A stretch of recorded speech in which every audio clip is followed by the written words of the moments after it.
Pati si Jollibee, yun.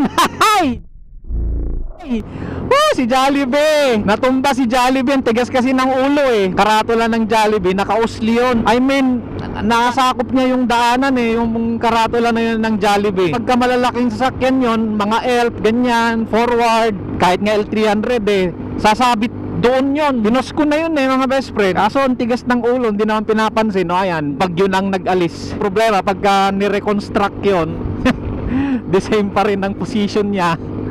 Tigas talaga ng ulo, ano? So malalaman natin, subaybayan natin yung Jollibee karatula na yan dyan sa may Gamis, Saguday, Quirino. Yan ang mga best friend, yung Jollibee karatula na nakausli dito sa may highway. Yung semento, yung kanyang karatula, mapapanggayan ng mga malalaking sasakyan. Yan, tinumba tuloy ng yuwan. Tigas ng ulo mo ha, Jollibee. Pag re-reconstruct mo yan at doon ka pa rin, ewan ko na lang.